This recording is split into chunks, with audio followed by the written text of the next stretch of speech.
आजकल बहुत ज़्यादा गर्मी पड़ रही है। तापमान 48 डिग्री 49 डिग्री पहुंच रहा है। लोग बेहाल है इस गर्मी से। गर्मी और खासकर जो ग्लोबल वार्मिंग की समस्या है उसके लिए जिम्मेदार है ग्रीन हाउस की गैसें, carbon dioxide, methane, nitrous oxide. अब लोग गर्मी से निपटने के लिए कहते हैं कि भाई ज़्यादा से ज़्यादा पेड़ लगाओ, कार्बन डाइऑक्साइड का लेवल कम करो। लेकिन मीथेन का क्या, लेकिन नाइट्रस ऑक्साइड का क्या? आपको मालूम है, अभी वैज्ञानिकों ने बताया है कि अगर आज के दिन ही हम जीवाश्म ईंधनों का प्रयोग एकदम बंद कर दें तो भी धरती का औसत तापमान 2 डिग्री सेल्सियस से ज्यादा बढ़ने से कोई नहीं रोक सकता है। क्योंकि मीथेन तो लगातार बढ़ती ही जा रही है, नाइट्रस ऑक्साइड तो बढ़ती ही जा रही है, और मीथेन कार्बन डाइऑक्साइड की तुलना में 25 गुना ज्यादा शक्तिशाली है। नाइट्रस ऑक्साइड 300 गुना ज्यादा शक्तिशाली है सूरज की गर्मी सोखने में कार्बन डाइऑक्साइड की तुलना में। मतलब मीथेन और नाइट्रस ऑक्साइड ज्यादा खतरनाक गैसें हैं।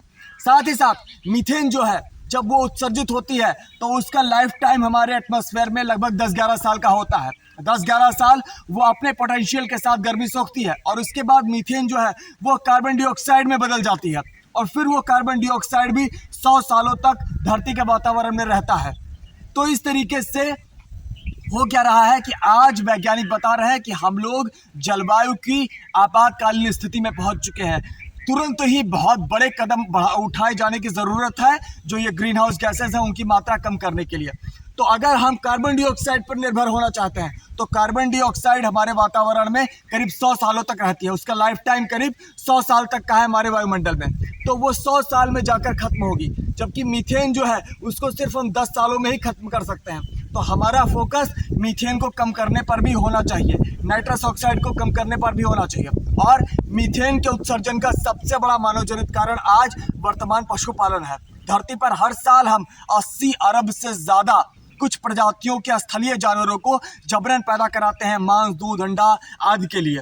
तो इस कारण से ये जो अत्यधिक जनसंख्या हम बढ़ाते हैं जबरन इनकी, उस कारण से ये जो जानवर है, खासकर जो हरा चारा खाने वाले जानवर हैं, गाय, भैंस, भेड़, बकरी, ये पाचन क्रिया के दौरान मीथेन गैस का उत्सर्जन करते हैं अपने र्यूमिनेशन प्रोसेस के दौरान, और फिर वो मीथेन जो है ग्लोबल वार्मिंग को बढ़ाती है। साथ ही साथ नाइट्रस ऑक्साइड की अगर हम बात करें तो नाइट्रस ऑक्साइड के उत्सर्जन का 61% कारण फर्टिलाइजर्स का यूज है जो कि हम खेती में करते हैं। और रिसर्चर्स के मुताबिक धरती पर इस समय कुल खेती का 83% हिस्सा प्रत्यक्ष और अप्रत्यक्ष रूप से हम केवल पशुपालन के लिए कर रहे हैं, मतलब मांस, दूध, अंडा, मछली और ऐसे तमाम पशु उद्योगों को चलाने के लिए।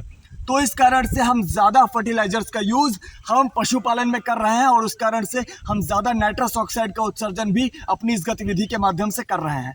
तो अगर हम ग्लोबल वार्मिंग को रोकना चाहते हैं, अगर हम इस गर्मी को कम करना चाहते हैं, तो कार्बन डाइऑक्साइड को कम करने के साथ साथ हमें मीथेन और नाइट्रस ऑक्साइड को कम करने पर भी ध्यान देना चाहिए। तो पेड़ लगाना जितना ज़रूरी है उतना या शायद उससे भी ज़्यादा ज़रूरी आज पशु उत्पादों की मांस, दूध, अंडा, मछली का उपभोग बंद करने की ज़रूरत है ताकि हम लोग ग्लोबल वार्मिंग की समस्या को रोक पाएँ। तो आप सभी से निवेदन है कि ज़्यादा से ज़्यादा पेड़ लगाएं, पशु उत्पादों का प्रयोग पूरी तरह से बंद कर दें। जब ऐसा हम करेंगे तो फिर जरूर जाहिर तौर पर जो है गर्मी धीरे धीरे कम होगी, ग्लोबल वार्मिंग की समस्या कम होगी और तभी धरती भी बच पाएगी। तो मीथेन और नाइट्रस ऑक्साइड पर भी आगे बढ़ें उनको कम करने के लिए। धन्यवाद।